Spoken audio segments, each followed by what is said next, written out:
60% cross ಆಗಿದೆ. 100ಕ್ಕೆ 70% MLAಗಳು, 10% direct MLAಗಳು.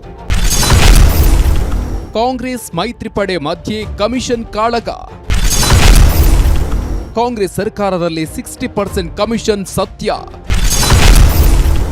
HDK ಆರೋಪಕ್ಕೆ ದನಿಗೂಡಿಸಿದ city Ravi. ರಾಜ್ಯ ರಾಜಕೀಯದಲ್ಲಿ ಮತ್ತೆ ಕಮಿಷನ್ ಬಿರುಗಾಳಿ ಎದ್ದಿದೆ. ಬಿಜೆಪಿ 40% ಕಮಿಷನ್ ವಿರುದ್ಧ ಹೋರಾಟ ಮಾಡಿ ಅಧಿಕಾರದ ಗದ್ದುಗೆ ಏರಿದ ಕಾಂಗ್ರೆಸ್ಗೆ 60% ಕಮಿಷನ್ ಕಳಂಕ ಅಂಟಿಕೊಂಡಿದೆ. ಇತ್ತೀಚೆಗೆ ಕೇಂದ್ರ ಸಚಿವ ಕುಮಾರಸ್ವಾಮಿ ರಾಜ್ಯ ಸರ್ಕಾರದ ವಿರುದ್ಧ 60% ಕಮಿಷನ್ ಬಾಂಬ್ ಸಿಡಿಸಿದ್ರು.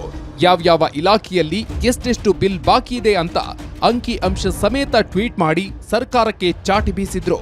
ಈಗ ಕುಮಾರಸ್ವಾಮಿ ಆರೋಪಕ್ಕೆ ಮಾಜಿ ಸಚಿವ ಸಿಟಿ ರವಿ ಕೂಡ ದನಿಗೂಡಿಸಿದ್ದಾರೆ. ಕಾಂಗ್ರೆಸ್ ಸರ್ಕಾರದಲ್ಲಿ 60% ಕಮಿಷನ್ ವಾಸ್ತವ ಸತ್ಯ. ಟೆಂಡರ್ ಪಡೆಯೋಕೆ, ಬಿಲ್ ಪಾವತಿಗೆ ಎಲ್ಲದಕ್ಕೂ ಕಮಿಷನ್ ನೀಡಬೇಕು ಅಂತ ಸ್ಫೋಟಕ ಆರೋಪ ಮಾಡಿದ್ದಾರೆ. ಯಾವ್ಯಾವ ಹಂತದಲ್ಲಿ ಎಷ್ಟೆಷ್ಟು ಕಮಿಷನ್ ಅನ್ನೋ ವಿವರವನ್ನು ಕೊಟ್ಟಿದ್ದಾರೆ. ಕಾಂಗ್ರೆಸ್ ವಿರುದ್ಧ ಕಮಿಷನ್ ಚಾರ್ಜ್ ಶೀಟ್. ವರ್ಕ್ ಆರ್ಡರ್ಗೆ 15ರಿಂದ 18% ಕಮಿಷನ್ ನೀಡಬೇಕಂತೆ. ಇಂಜಿನಿಯರ್ಗಳಿಗೆ 13ರಿಂದ 15% ಕಮಿಷನ್, ಎನ್ಒಸಿಗೆ 7ರಿಂದ 12% ಕಮಿಷನ್, ಜಿಎಸ್ಟಿಗೆ 18% ಕೊಡಬೇಕು, 1% ಸೆಸ್, 1% ಸೆಬಿ, ಹೀಗೆ ಒಟ್ಟು 60% ವರೆಗೂ ಕಮಿಷನ್ ನೀಡಬೇಕಾಗಿದೆ ಅಂತ ಸಿಟಿ ರವಿ ಆರೋಪಿಸಿದ್ರು.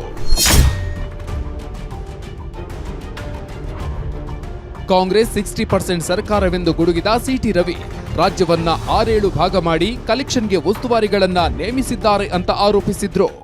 ಈಗಿರುವ ಕಾಂಗ್ರೆಸ್ ಸರ್ಕಾರ ಭ್ರಷ್ಟಾಚಾರದಲ್ಲಿ ದಾಖಲೆ ಮಾಡ್ತಾ ಇದೆ. 60% ಕ್ರಾಸ್ ಆಗಿದೆ ಅನ್ನೋದು ಕೇವಲ ಆರೋಪ ಅಲ್ಲ, ಅದೊಂದು ವಾಸ್ತವಿಕ ಸತ್ಯ. ಅತಿ ಭ್ರಷ್ಟ ಸರ್ಕಾರ ಇದು. ಬಿಬಿಎಂಪಿ ಕಲೆಕ್ಷನ್ ಕೆಲಸ ಯಾರು?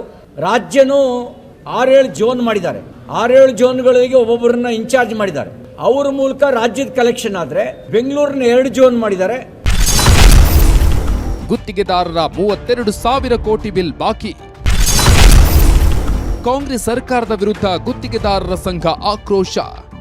ಒಂದೆಡೆ ಸರ್ಕಾರದ ವಿರುದ್ಧ ಮೈತ್ರಿ ಪಡೆ ಕಮಿಷನ್ ಬಾಂಬ್ ಸಿಡಿಸುತ್ತಿದ್ರೆ, ಮತ್ತೊಂದೆಡೆ ಬಾಕಿ ಬಿಲ್ಗಾಗಿ ಗುತ್ತಿಗೆದಾರರು ಹೋರಾಟಕ್ಕೆ ರೂಪುರೇಷೆ ಸಿದ್ಧಪಡಿಸುತ್ತಿದ್ದಾರೆ. ಬಿಲ್ ಪಾವತಿಸಿ ಇಲ್ಲ ದಯಾಮರಣ ನೀಡಿ ಅಂತ ಸಿಎಂ ರಾಜ್ಯಪಾಲರಿಗೆ ಪತ್ರ ಬರೆಯಲು ಸಜ್ಜಾಗಿದ್ದಾರೆ. 32,000 ಕೋಟಿ ಹಣ ಬರಬೇಕಿದೆ. ಬಿಲ್ ಪಾವತಿಯಾಗದೇ ಇದ್ರೆ ಸಾವು ಅನಿವಾರ್ಯ. ಶಾಸಕರಿಗೆ ಕಮಿಷನ್ ಕೊಡಲಿಲ್ಲವೆಂದ್ರೆ ಟೆಂಡರ್ ಸಿಗಲ್ಲ ಅಂತ ಗುತ್ತಿಗೆದಾರರ ಸಂಘದ ಪ್ರಭಾರ ರಾಜ್ಯಾಧ್ಯಕ್ಷ ಜಗನ್ನಾಥ್ ಆಕ್ರೋಶ ವ್ಯಕ್ತಪಡಿಸಿದ್ದಾರೆ. 32,000 ಕೋಟಿ ಇನ್ನೂ ಬರಬೇಕು ನಮಗೆ. 30 ಎಲ್ಲ ಡಿಪಾರ್ಟ್ಮೆಂಟ್ ಕಲ್ತು 32 ಕೋಟಿ. ಅದರಲ್ಲಿ ಈಗ ಕಡಿಮೆ ಅಂತಂದ್ರೆ ಭಾಳ ಆದರೆ ಒಂದು 15 ಇಲ್ಲ 20% ಹಣ ಬಂದಿದೆ ನಮಗೆ. 100ಕ್ಕೆ 70% MLAಗಳು, ಅವು 10% ಇಲ್ಲದೆ ಒಟ್ಟು ಕೆಲಸನೇ ಮಾಡಿಕೊಡಂಗಿಲ್ಲ, ಟೆಂಡರ್ ಕೊಡಂಗಿಲ್ಲ. ರಾಜ ಬದಲಾದ್ರೂ ರಾಗಿ ಬೀಸೋದು ತಪ್ಪಲಿಲ್ಲ ಎಂಬಂತಾಗಿದೆ ರಾಜ್ಯದ ಗುತ್ತಿಗೆದಾರರ ಪರಿಸ್ಥಿತಿ. ಸರ್ಕಾರ ಬದಲಾದ್ರೂ ಬಿಲ್ ಮಾತ್ರ ಬಿಡುಗಡೆಯಾಗಿಲ್ಲ. ಇನ್ನು ಕಮಿಷನ್ ಅಸ್ತ್ರವನ್ನೇ ಬಳಸಿಕೊಂಡು ಕಾಂಗ್ರೆಸ್ ಸರ್ಕಾರಕ್ಕೆ ಭ್ರಷ್ಟಾಚಾರದ ಲೇಬಲ್ ಅಂಟಿಸಲು ಮೈತ್ರಿ ಪಡೆ ಕೂಡ ರಣತಂತ್ರ ರೂಪಿಸ್ತಾ ಇದೆ.